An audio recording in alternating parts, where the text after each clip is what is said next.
Good job. All right, so show them. You know I like you to wave at the online students. I appreciate that. The reason I had you move, actually, was so we could actually get a little better view of you. Oh, there we go. Okay. All right, so in your notes, put week 5 for you, and the online students, week 6. Okay? So for you, it's week 5. Today is 2/11. Amazing how the time flies, isn't it?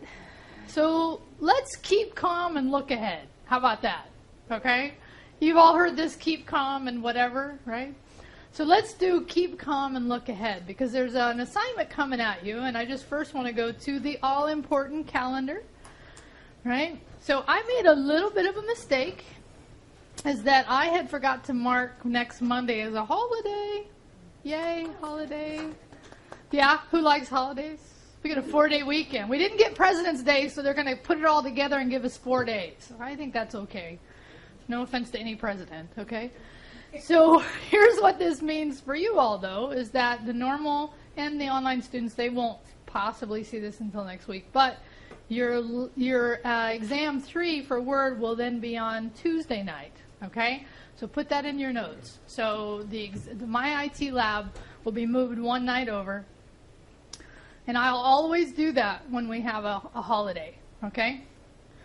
So then next week's really, so then next week on Thursday, we will only have classwork. Notice what we will not have.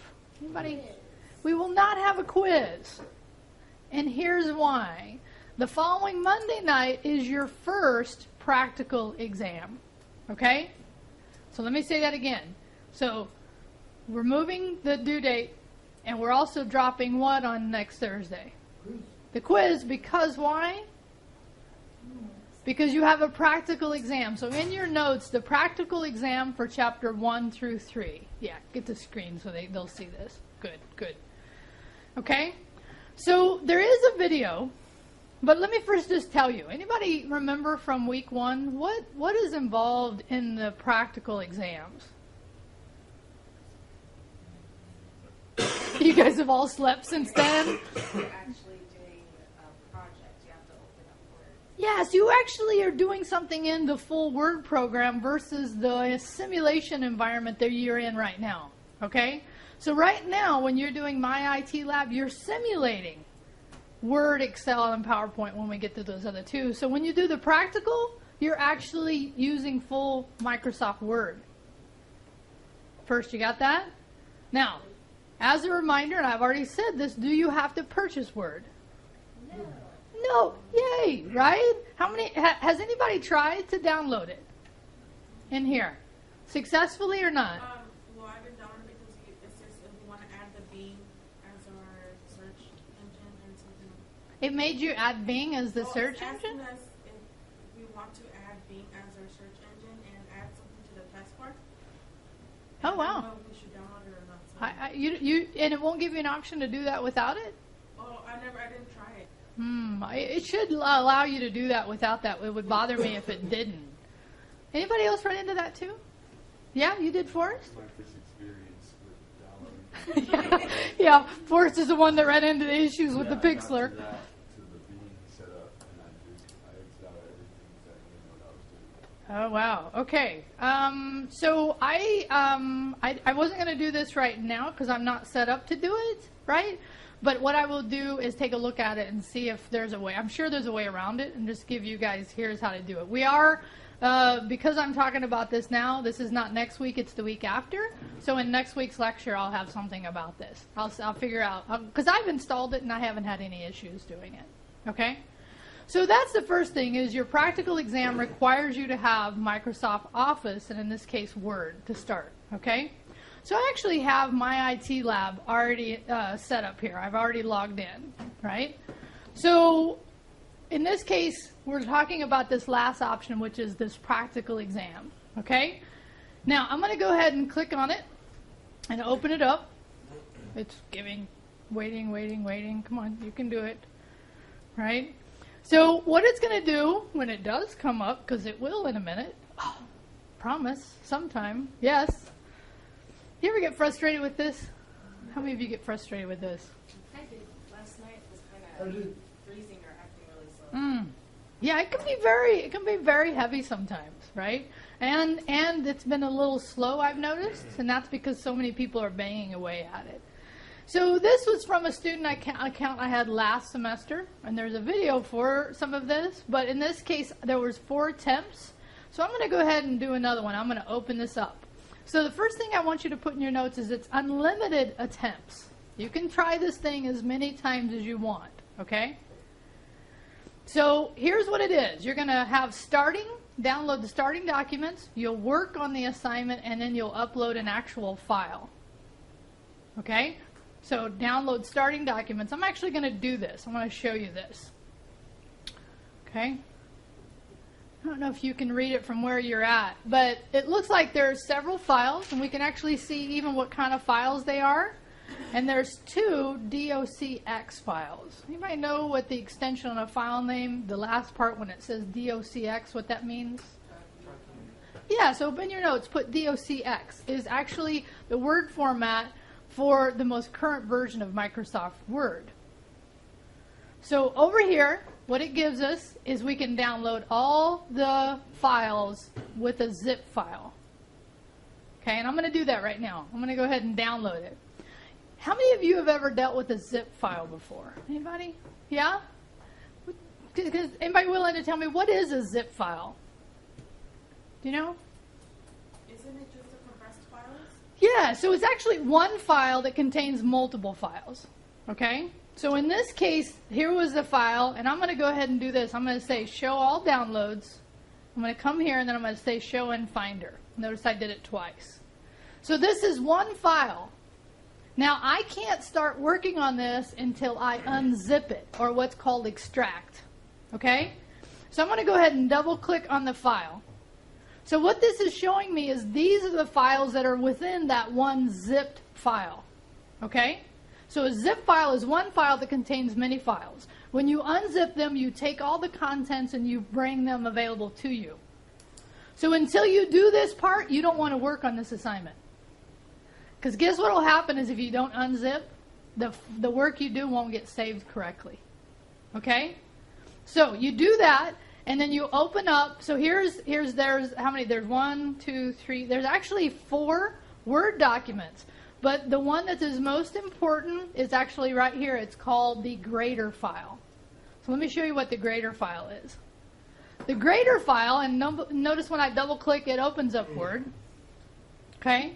Let me do view, and I'm going to edit. Right? So this is the document you're going to work on. Right here. This is the one you're going to do all the work to. Okay? And this one right here is actually, it almost looks like the names are reversed, but this one is the one that tells you what you need to do. Okay? So here it is. So step 1, start Word, open up that grader file, which I already showed you, on page 1, line 1, increase. So what this is going to do, and you can see grade points and all this, are the points for each item. And you'll go all the way through, in this case, how many items you have to complete, or steps, 26 steps. Okay? Now, once you're done with all those things, which by the way, because I allow you to do multiple submissions, here's what you can do. You can actually do several of these and then upload it and see if you did those steps right. Okay? But with the way I do it is I just get through the whole thing, I do all of it, and then I upload it.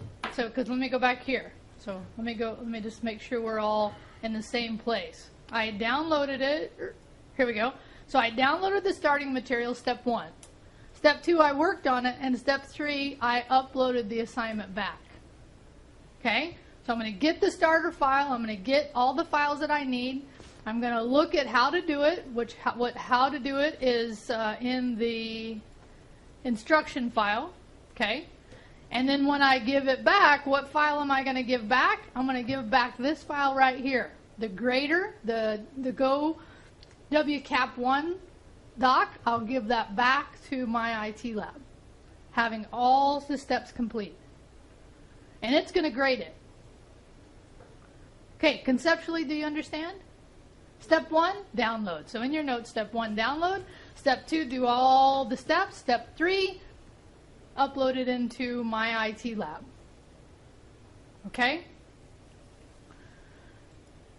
Now, let me give you a few suggestions for things that I saw students run into last semester. A, don't rename any of the files. I had a student halfway through rename her grader file, which is the file, what's called the grader file.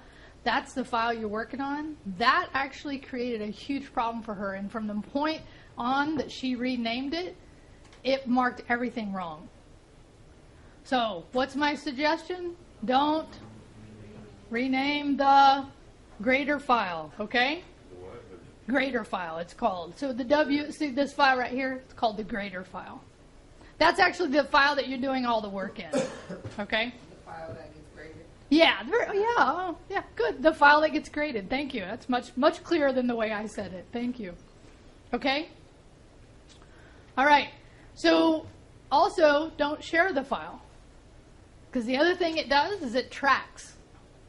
So when you download it and you start working on it, that downloaded file has some tracking information in it. And if you grab a file from somebody else, it will know. We had this happen last semester as well. So don't rename it, and number 2, don't share it. You shouldn't anyway, okay? And how many steps do you need to do to complete the file? Anybody remember? 26, right? And then you give that file back to not to Blackboard, you'll give it back to MyITLab. Okay, now, just like your other MyITLab assignments, I'm going to go ahead and hit close here. Actually, I'm going to say this, return to course, okay? And it'll say, you want to return to course, and I say, yeah. Let me go back here. Here we are, okay? So once you upload it and you get a grade, then just like the other stuff you've done on MyITLab, how do you show me your grade? Yeah, so in your notes, the last thing, once you get the grade you're okay with, then you take a print screen, you upload that print screen into whatever cloud platform you want, and then you give me a what? Link in, very good, in Blackboard under here, under MyITLab, okay? And under MyITLab, it's right here, okay? So I give you some instructions, and I do give you a little video here that I created before the students had completed last semester. So what I'm adding right now is some information I didn't really go over. Okay, questions? Do you think, yeah? How do we upload it back to the ITLab? That's a great question. That's a great question. So right here, where I had this open, and I'm going to just go back into it, this last option, it says upload the completed file. And when you do that, then I would, in this case, have to know where I have it saved. Okay? So it's a really good question. Anybody remember where I downloaded that file? In the downloads. And in this case, I'd come to downloads, and I would have to have seen what? Let me actually show you what I mean. Okay? So remember I was saying there was a step you needed to do here before you start working? Anybody remember what that step was? Extract all the files. So I'd have to extract all the files, right? And this is going to create a directory, and I'll go ahead and extract them. Now, I'm assuming you've gone through the work and you've done all the steps. Now, when you're over here, you're uploading. Okay, I'm going to go to downloads. Now, it is probably hard for you to see from where you're at, but there's a difference between this directory and that one. And actually, it says right here. What does that say? Compress zip. And does this say compress zip? No, that just says folder. So in this case, I double-click. Which of these files am I going to upload? The grader. Does that answer it? So A, make sure you unzip the file, right? So you unzip all the contents, you'll have a folder. You'll do all the work to it, and then you'll upload that grader file into MyITLab. Thank you for asking that, because I hadn't planned on totally covering it, but it's a great question. Anybody else have a question? It will almost immediately, within a few minutes, grade the item, and you will see what you got. Now, again, if you've missed something, what can you do? Yes, you can resubmit. What you can do at that point is you can take that file that you still have downloaded and you've worked on, make the changes to it, and upload it again. How many times can you re-upload it? As many as you want. I've made it unlimited.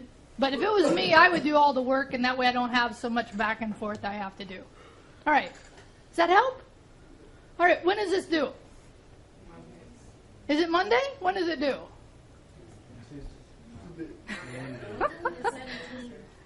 Yeah, so is it next week? No, it's the week after. Now, why do you think I'm talking about it this week? Huh? Yeah, if it was me, right? Yes, thank you. Oh my God, you got the point of my life. Thank you. Keep calm and look ahead. Because let me just tell you this. Last thing in your notes about this particular item. This item will take you longer than the exams have been taking you. Okay?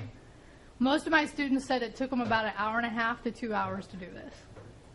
But again, don't base that on them. Base it on what you know you need to do. Or start it and see how long it takes you. Okay, good. I think I've exhausted that one as much as I can. Okay, all right. So today we're actually going to switch. So in your notes, we're actually going to talk about the information revolution some more. And we'll hopefully complete this discussion and start on the next logical item. But here's an interesting quote from, who is this guy? Albert Einstein. I fear the day that technology will surpass human interaction. The world will have a generation of idiots. Yeah, it's interesting. Before we started recording, we talked about zombies today. Do you think this actually is a problem? Not necessarily the whole zombie thing, although we could talk about that. But is technology going to create a generation of idiots? Has it already? See, I don't think so. It's not that I want to totally disagree with really smart guy, but I just don't know. Because the fear is that it will. It's been my experience with students that you aren't a bunch of idiots, right? You're kind of like this sometimes, but I think we're all like this with blinders on sometimes, okay? So let's talk about the information revolution, the one we're living in, this fabulous time in the world. So last time we talked about, how we got here. We're at an amazing turning point. And last time we talked about these particular revolutions, right? The Neolithic. Anybody remember what marks the Neolithic period? Oh, sorry. See? Chatting. Look at that. See? Who? Oh. Neolithic was when we went from nomads to walking the earth to having plows, and we could actually have agriculture, right? And then the printing press, the first information revolution, really changed a lot. Everything here did. Scientific, the industrial. Now, are we still in the Industrial Revolution? Are we at the waning or the end of the Industrial Revolution? Are we right in the middle of it, you think? Huh? No? The middle of it? Anybody else have an opinion? Are we in the middle of it? What does it mean to be in the Industrial Revolution? No? Let's look at some images. How about this? How is this an indication of the Industrial Revolution? Yeah, right? I mean, how many know this? Could this be in Fresno? This could be in any state, in any country, or any state in the U.S. and abroad as well. What's this idea? Is that we make things that look alike. We can make them really well, right? But we can mechanize. We can build things really well because of the Industrial Revolution. How about this one, right? We can build huge buildings. We have amazing technology. We have amazing things that we can create out of the Industrial Revolution. But what's happening to the U.S. right now? What? Pollution? Absolutely. That's definitely, pollution is one of the effects of the Industrial Revolution, right? Think about this one, the cars, right? Are cars going to go away in your lifetime? You think not? They got all these eco-friendly cars. Say it again? They got all the eco-friendly cars. Yeah, eco-friendly cars, but in that case, it doesn't indicate that they're going to go away. How about if we can teleport? If you in your lifetime could teleport, meaning I could go from one location to the other without any car, just have my molecules move, would you need a car? Would you? No, right? But our society is so steeped in this idea, and we have major impacts of this industrial revolution. So our country, and here's what I want you to know, our country really is starting to end, we're ending the industrial revolution here, but what's taking its place in the U.S.? Robots, right? It was humans built this stuff, but now robots are going to build this stuff. So what's the impact to you if robots are going to build most of our product? Less jobs. We're going to become idiots. Okay, so back to the Albert Einstein quote, right? We're going to become idiots. Well, here's the deal. It's not, see, I don't believe that. What I believe is you're going to have to retool your skill base.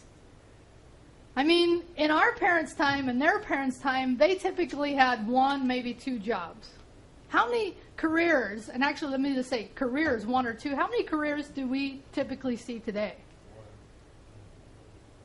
How many careers will you most likely have? 6 to 7. And what does that mean? Why is that true? Because it used to be somebody got a job, they worked in maybe a factory, and that's what they did their whole life. That's not going to be true for you. It's not true for me. I've already had at least 5 different professions. So what does that mean? It's kind of, in a way, it's exciting, and in a way, it's kind of scary, right? It's like, what am I going to do? Well, we often don't know what you're going to do because it's going to change so much, even from the time you come from here to go out. Sorry. My friends need to be quiet. Okay? All right. So the way you're sitting is actually still an example of the Industrial Revolution. Okay? As a matter of fact, I think the problem with education is that we still have this idea so in us. We do this with students. Bam, bam. Grade A, B, C. Give you all the same stuff. But to me, this means education, because it's in the industrial stage, is going to have to change. How do you think education is going to... Do you have any ideas how you think education might change? Any idea at all? What do we need to change? Everything would become online. Everything would become online. How would that change? Do you need me as an instructor if everything is online? No. Then they'll put it in the mind of a robot. Yeah, right? Ask Google. Right? Why ask your teacher when you can ask Google? But they would be it. Well, and there definitely is an impact because, by the way, we're already seeing this happen. We're seeing the deconstruction of education. You are going to have much more options when it comes to where you go to school, but you must be willing to be more adaptable to the environments that are going to get created. Like how many of you, I mean, obviously we have a lot taking it online. How many of you would consider taking an online class? Yeah, and most of you say no, and that's why you're in here, right? Because you wouldn't. But you're going to want to think about it. Deuce, how come? What would make you think about taking an online class? So I can be more flexible with my time. Yeah, more flexible with your time, right? You don't have to actually drive somewhere. And it's going to be changing not just how you take it, but the content itself. Okay, so let's look at, in your notes now, so we've kind of looked at, here's the impacts, at least from a high-level standpoint, of the Industrial Revolution. Oh, yeah, thank you, right? So let's look at, for a few minutes now, the effects of the information revolution. Okay? Because again, we're coming out of it, and it's being exported. The other countries, what are the other countries that we see manufacturing now? What are the other countries we're buying product from that are producing? Who? China. China, good. Where else? Anywhere else? Yeah, several other countries besides China, but China's one. Bangladesh, right? So why is it we're having them build product versus us? Cheaper. It's cheaper. Cheaper. And who cares about cheaper? Money. Yeah, we live in a capitalistic society. People want to make more money. They understand if they outsource, but there's impacts to outsourcing, right? Again, we have to change our tool set. So here are the effects. We're just going to go over a few. And again, I was kind of there ending with the Industrial Revolution. So now the information revolution that we are living in right now, here are the effects. Starting, non-linear. Where the Industrial Revolution was, let's create as many products as we can, as standardized as we can, in a way that's kind of 1, 2, 3. The information revolution is nothing like that. It's really going to be non-linear. I'm going to show you a graphic in a minute what that looks like. Okay? I mean, think about the way you search the web today. Right? Does everyone search it the same way? No. When you jump on Google or wherever your search engine is, right, you can go wherever you want to go. It's non-linear. The way it operates is non-linear. Okay? So the second impact is it's really social. This ability for us to connect in ways through mediated technology and social moving to the cloud, right? Some people say that this actually has a really bad downside too, because you might have 500 friends on your Facebook, but you don't have any real friends, right? And what's the impact of that? What, Jay? Is it impossible to have 500 Facebook friends but no real friends? I don't know. I don't know. You tell me. I have 500 Facebook friends. I have real friends, so I don't go into this category. You have a very small circle of people, right? All right, so it's a social. We're going to see social in almost every aspect. Collaborative. So now with this ability and this infrastructure of being able to connect, we can actually collaborate on things. We can collectively work on things not in isolation anymore. So we can work on them at a deeper level with people that have same interests or similar interests as we do, and we can do more of it. Used to be we had to get all of us in the same room, no more. So this for me is really fun. Because, like that, I was showing you guys were seeing the chat show up, right? Where these are people not just in Fresno that are chatting with me. These are people all over the world. I actually am part of several groups that people all over the world are talking about stuff that we're working on together. And what I love about this is that I feel it makes me more understanding and more sensitive and more intelligent because I can work with a wider group of people. Does that make sense? So collaboration, the ability to collaborate across these time and space zones. But in this case, the downside, or just the natural effect here, is we're going to disrupt some things. Some things are going to go away. And by the way, you've already seen this happen, and I've seen this happen in our lifetimes already. Okay? So let's start with just the web, right? So first effect was nonlinear, right? So when you go to Google, which, by the way, how many have a different search engine besides Google that they like? Really? You all use Google? Man, they're happy to hear that. Okay? So when you type in something, and you're looking for a product, right? So let's just type boots. Okay? First of all, what did Google do in that instant that you typed that keyword? By the way, that is what that's called, a keyword. What did it do? Did it search the entire web for this content? Yeah. No. It searched its data bank of the content and then gave you the results. Okay? But how often does Google look at the information on the web? Daily. Okay? Who are these folks over here? Google. These are paid positions. People wonder how Google makes their money. Oh, that's why it says sponsor. Yeah, that's why it says sponsors right here. Google makes its money, 95% of its money comes from ad revenue.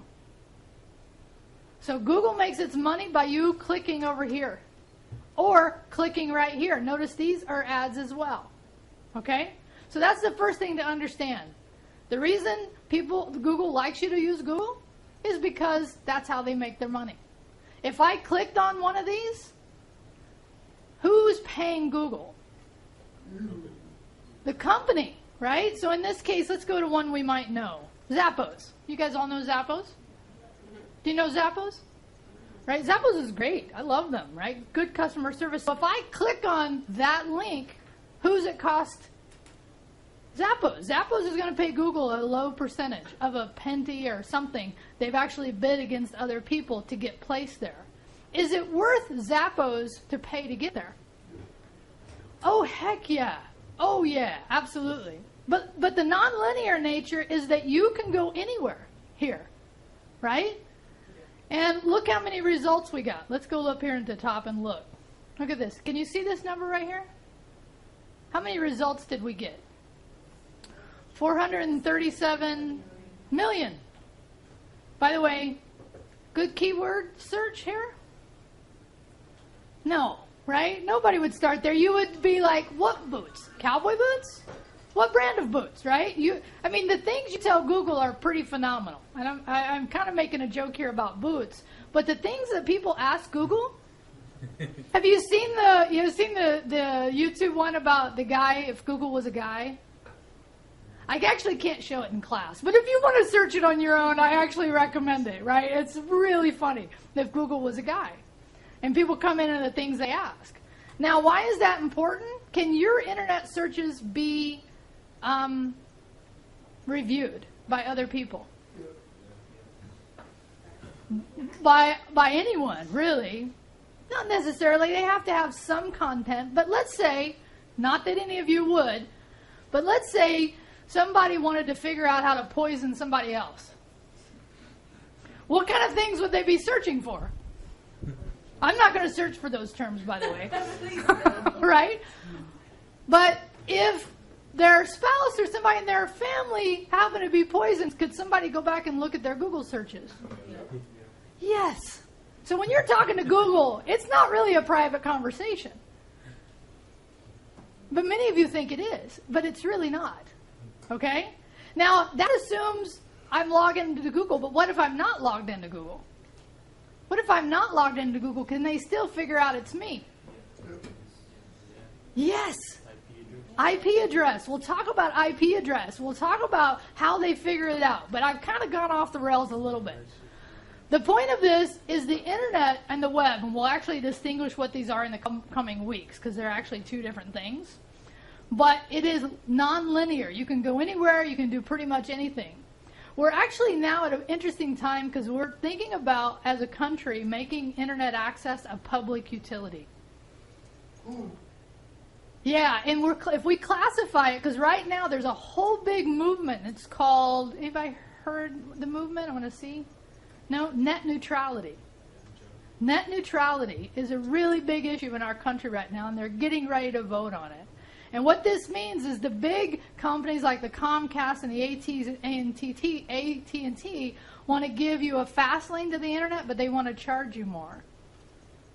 And it really is going to break the internet because the internet, right, is supposed to be flat. We should all be able to use it the same way. So I'll talk about it more as we come into this. So first one was nonlinear. Second one was social. Whoa.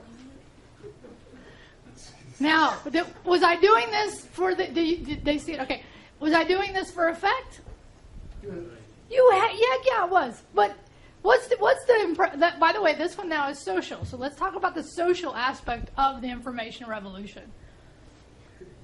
I know it's graphic. That is hilarious. It is hilarious, right? But why is it hilarious? Because it's.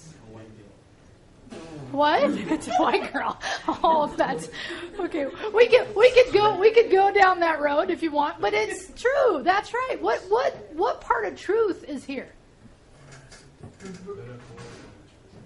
How many people? No, okay, don't answer it, but answer it for yourself. Okay, don't raise your hand. But how many of you feel addicted to something like Facebook, I'm addicted to Pinterest. or Pinterest, or Twitter, or whatever it is? Right? What are we doing? We're wasting a huge amount of time. Now, we could argue whether it's total waste, because I feel like sometimes I do learn something on Facebook. Any of you feel like you learned something? Yeah, there's great information out there. But when you dump hours on end into there, right? I actually took a break. Over Christmas, I took 2 weeks totally off Facebook. And I got to tell you, for the first couple of days, it was a little weird. And I wanted to just go over and check on what was happening. And what I realized is after a couple of days, I got much more productive. I was getting much more done, right? So I think you have to really start, because here's the deal. It's easy to get distracted by something like Facebook or whatever it is. So just understand that if you're using it to avoid things, it's probably not a good thing in your life, okay? So balance this, right, the social nature. But what's the positive side? I kind of mentioned it, but what's the good side of Facebook? Or social media in general?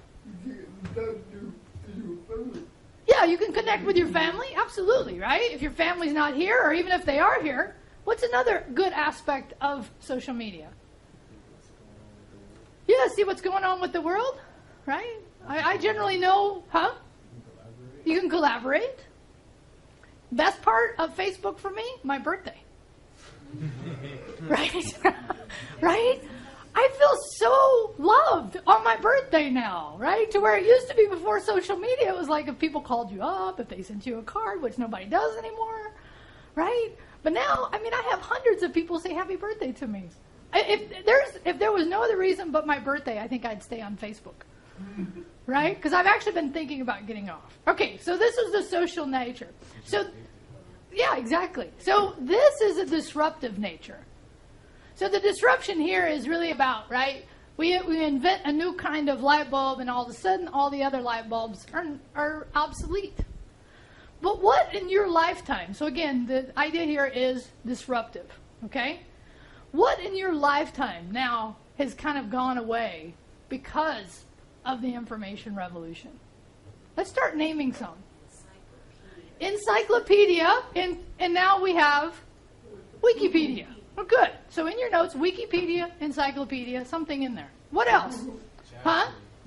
So search engine versus what? What did we have in the past? Did we have a search engine? We had a library, right? We still have a library. What else, dudes? What? Chastity. Chastity? How so? I don't know if I want to know, but how so? Did you see the teens and the adult women shaking their butts? Okay, so what did that disrupt though? Everyone's like not innocent. In what?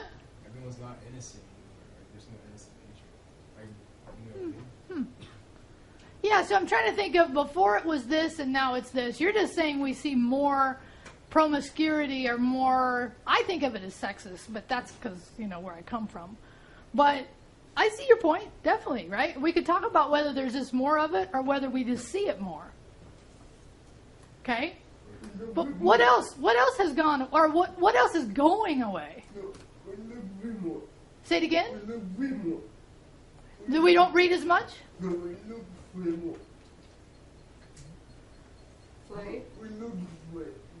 We look for it more? Oh, yeah. So I think you're mentioning his comment, right? So we look for it more. How about movies, the way you consume movies? How is that different now than it was even 3 or 4 years ago? Netflix. What did Netflix replace? Blockbuster. Right? Which now, what do we have as a result, too? Redbox. Right? So we used to have a store, Blockbuster. Then we had Netflix, which the people are still on, and now we just have a box sitting outside of a store for you to go get a movie on. That is the definition of what we would call disruptive. Okay? What else? Think about it. What else is changing significantly now? Huh? TV. Absolutely. So these days, we see this. People are doing this. Anybody know what this means? Cord cutting. People are cutting the cord. They're not having cable television as much as they used to. Where do they consume their TV? Yeah, Hulu. Is that what you said? What else? Hulu is pretty awesome. Chromecast. Where? Chromecast. Chromecast, which I love. I have. By the way, do you know if you have a who has a Chromecast? You know, Google is giving $6 for Valentine's Day. If you have a Chromecast, go into your option in your whatever you're using to connect with it, and it'll say redeem, and you can redeem for $6. Sorry, for Valentine's Day. Sorry, we digress, but true. Okay. Yeah. So we can do it. Chromecast, we can do it. Hulu, other ways. Okay. How about newspapers? Are newspapers going away? Yeah. They are. They're smaller. Yeah, they're becoming online. How about travel agents? Do we see travel agents anymore? In the mall? But it used to be if you were going to take a big trip, you needed to go to a travel agent to help you. But no longer. Why do we no longer need travel agents? Huh? Expedia? Kayak? Okay. Here's one I experienced this weekend. How many of you have heard of Airbnb? Yeah, you already went over it. Okay, I know, but I haven't told them. So what is Airbnb? Put Airbnb. Airbnb is you know, you got to be careful when you're typing on the web. You never know where it will take you, right? So I know you guys know, but what is Airbnb? Wow, I did it again. Wow, that is so. You can rent from Airbnb. Oh, I got it. Sorry. Right? Finally. That was hilarious. So that was hilarious. That's good. You know, I tell you what, you guys get up here and type and see how it feels, okay? I should actually make all of you do a lecture the whole one semester. So Airbnb is great, but who's it disrupting? Because, by the way, let's tell the online students it's a way to rent a room, a house, whatever, from somebody rather than renting a hotel, okay? Cheaper. Most of the time it's cheaper. So who doesn't like it? I just said it. Who doesn't like this? Hotels. Guess what? In San Francisco, they're trying to ban Airbnb. Why? Because the hotels make a huge amount of money in San Francisco, right? They don't like this kind of disruption. They don't like people renting from somebody else versus them. Okay. You get the idea? So this is disruptive. This is the topic I'm going to leave you with. So we're living in this information revolution. And what we're seeing is the impacts. And the impacts of the information revolution is based on the underlying technology, the computing power. Okay? So this graph, here's what it means. When we're graphing computing power in how we rate it as far as cost and years, what we're seeing is that technology, where we're at about right now, technology has the intelligence of about somewhere between an insect's brain and a mouse's brain. Okay? So where we're at right now. So we're seeing the type of information technology about at that intellectual level. So in 2020, if we continue this pace, which we probably will, computers are going to have the power of what? Can you see where I'm pointed here? One human brain. So when we look at the future, where are we heading?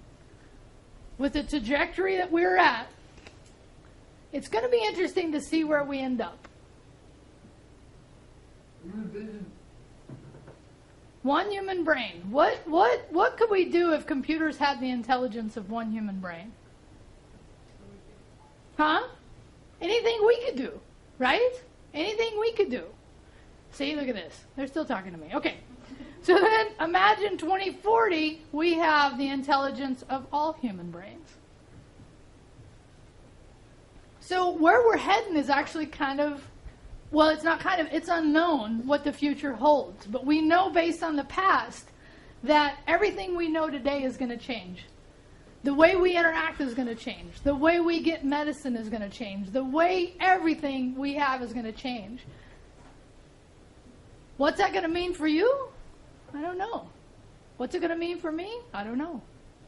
Well, what can we do to try to make this future any better? Do you have any ideas? Or do you have? I mean, you're actually here because you care about the future, most likely, right? You care about what's going to happen in the future. So how do we make this a good thing? Because most people are going to look at this and they're going to say, that is Terminator, right? Or they're going to say, that's the Borg. How many knows what the Borg is from Star Trek, right? That's the intelligence that's going to destroy us. Huh? Minority Report. Well, actually, no, we could talk about that. So the thing is, we have a choice, and we have to figure out how to do this in a way that's intelligent. Because there are signs that, we're not doing it so great right now. Okay?